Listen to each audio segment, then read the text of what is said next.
Welcome to this explainer. If you've seen the 2014 blockbuster Interstellar, there is no way you forgot that absolutely mind-bending climax. We literally watched the main character, Cooper, do the unthinkable. He plunged his spacecraft straight into the pitch-black heart of a supermassive black hole known as Gargantua. It was a visually stunning sequence, but it left millions of us wondering where the Hollywood magic ended and the real actual physics began. So it really begs the question, right? Does that wild, five-dimensional tesseract from the movie actually exist? Like if you or I fell into a black hole today, what would we actually see? Could we really use gravity to text our past selves? Well, today, we're going to unlock the actual science behind these cosmic monsters to find out exactly what happens when you cross the ultimate point of no return. So here's our cosmic roadmap for today. First, Hollywood versus reality. 2, gravity, time, and Einstein. 3, how black holes are born. 4, anatomy of a black hole. And finally, beyond the event horizon. All right, let's jump right into section 1, Hollywood versus reality. Okay, let's break down Cooper's epic descent into Gargantua. In the movie, he starts off in complete darkness. But then, as he falls deeper, he starts seeing these grain-like particles hitting the ship. Sparks are flying, the whole thing catches fire, and he's forced to eject. And suddenly, boom, he finds himself in this five-dimensional tesseract, this crazy space where he literally uses gravity to talk to his past self. It's a gorgeous piece of cinema, absolutely, but is it actually scientifically accurate or just pure movie magic? Well, to figure that out, we kind of need to rewind a bit. Which brings us to section 2, gravity, time, and Einstein. It's actually amazing just how new our understanding of black holes really is. Take a look at this timeline. A little over a century ago, nobody even knew these things existed. I mean, even Albert Einstein himself didn't believe they were practically real. He thought they were just some weird mathematical glitch in his own equations. It wasn't even until 1964 that the term black hole was coined by a magazine. And get this, we didn't even snap an actual photograph of one until 2019. Now, to really grasp how they work, we've got to look at Einstein's 2 massive breakthroughs. Over on the left, we've got the special theory of relativity from 1905. This essentially tells us that speed influences time. So if you're zooming through space in a ridiculously fast rocket, time actually slows down for you compared to everyone back on Earth. But over on the right is the general theory of relativity from 1915, and this is the kicker. It says gravity also slows down time. This is called gravitational time dilation. And honestly, Interstellar nailed this concept. Remember when the crew landed on that aqua planet right near Gargantua? The gravity there was so extreme that just 1 hour on the surface equaled 7 whole years back home. Okay, so how does gravity actually pull this off? Well, Einstein wanted us to picture the universe as a space-time fabric. Think of it like a giant, stretchy mesh. When you plop a massive planetary object onto this mesh, it sags and bends. And that bending attracts physical objects, sure, but it also pulls in heat, sound, and crucially, light. But here's an absolutely mind-blowing fact. The speed of light is literally the speed limit for gravity. What does that mean? Well, if our sun just vanished into thin air right now, we wouldn't even know it instantly. Because gravity moves at the speed of light, the Earth would just keep orbiting totally normally for 8 whole minutes before we finally felt the sun disappear. Moving right along to section 3, how black holes are born. So, despite the name, black holes aren't just empty potholes out in space. They're actually the dramatic, ultra-compressed remains of dying stars. You see, a star spends its life in this really delicate balancing act. You've got nuclear fusion of hydrogen and helium pushing energy outward, while gravity is constantly pulling everything inward. But eventually, that fuel runs out. The outward push just stops. And when that happens, the star's own massive gravity forces it to collapse in on itself. If it's big enough, it swells into a red supergiant, goes out in a spectacular supernova explosion, and leaves behind a wildly compressed core.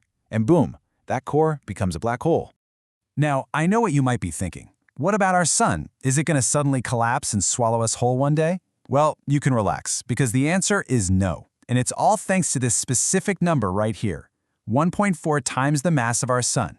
This is known as the Chandrasekhar limit, named after the brilliant astrophysicist Subramanian Chandrasekhar. He essentially proved that a dying star has to be heavier than this exact limit for it to become unstable enough to form a black hole. And since our sun is safely under that limit, our solar system is completely safe. But just for a second, imagine if a star with the exact mass of our sun could somehow collapse into a black hole. The sheer scale of that compression is honestly hard to wrap your head around. All of that massive planet-dwarfing volume would be squished down into a tiny little sphere just 50 kilometers across. That's about 30 miles. It's just a staggering display of gravity's raw power. And depending on how much mass gets compressed, we end up with a few different categories of black holes. Stellar black holes are the everyday variety. Scientists estimate there could be up to 1 billion of these just drifting around the Milky Way alone. Then, we have theoretical primordial black holes. These are wild. Scientists think they could be as tiny as a single atom, but weigh as much as an entire mountain.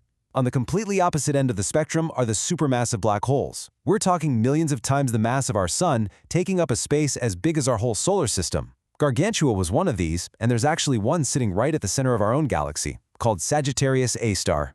Finally, scientists believe there are intermediate black holes bridging the gap, though they remain undiscovered for now.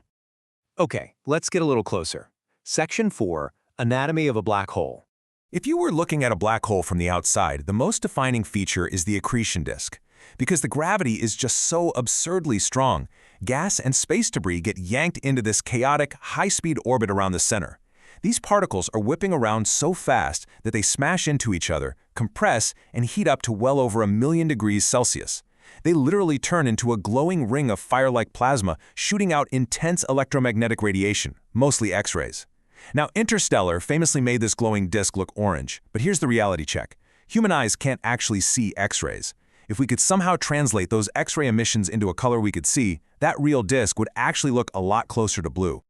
And if you look back at that historic 2019 photograph of a real black hole, there's another really cool detail. You'll see that one side of the ring is noticeably brighter than the other. This is caused by something called the Doppler beaming effect. Basically, the superheated particles spinning directly toward us look a lot brighter, while the ones spinning away look dimmer. Plus, because gravity is literally bending the light around the black hole itself, it creates this wild optical illusion. It makes the disk look like it's wrapping over the top and bottom of the void, when in reality, it's just a flat disk like a Saturn ring. Now, as you keep moving closer, you hit a deeply eerie region called the photosphere. This is a boundary where gravity gets so unimaginably intense that actual photons of light get trapped in a circular orbit. Think about that for a second. If you could somehow survive just standing there in the photosphere, the light bouncing off the back of your own head would orbit all the way around the black hole and hit your eyes, meaning you could theoretically stare straight ahead and see the back of your own head. Pretty creepy, right? But take just one more step past that, and you hit the boundary that makes a black hole, well, black. The event horizon. This is the absolute point of no return. The gravitational pull here is so incredibly intense that not even light has the velocity needed to escape it. And physics dictates a pretty harsh reality here. If light can't escape, a human and a spacecraft definitely cannot. In real life, you wouldn't slide into a shiny tesseract. You'd disintegrate into microscopic pieces in a matter of milliseconds. Which brings us to our grand finale. Section 5, Beyond the Event Horizon. So what is actually inside? Well, it's a concept born straight out of Einstein's equations called the singularity. Remember that space-time mesh we talked about earlier? Well, at the singularity, the mass is packed so tightly that the mesh just stretches downward infinitely. It's a bottomless pit. Our entire understanding of physics just completely breaks down here. And because gravity heavily dictates time, this infinite gravitational force means that time itself keeps getting slower, infinitely. So when the movie showed Cooper falling into a 5-dimensional room, that was just pure Hollywood imagination. It was a really creative way to fill in the blanks, because scientifically speaking, we literally have no idea what actually exists at the singularity. Now, before we wrap up this explainer, I really want to debunk a major myth. You do not need to worry about black holes roaming the galaxy like giant, universe-destroying vacuum cleaners. They don't just wander around sucking up everything in sight. Just like planets perfectly orbit our sun, entire star systems can safely orbit the supermassive black holes at the center of their galaxies.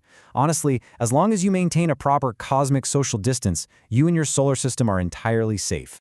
But I do want to leave you with a final, completely mind-bending thought to take away today. We know that as you get closer to the infinite gravity of the singularity, time dilates and slows down infinitely, right? So, theoretically, if you were falling inside a black hole and you somehow looked back out into space, would the infinite slowing of your own time mean that millions of years are passing in seconds out there? By the time you finally reach the center, would the entire outside universe have already ended,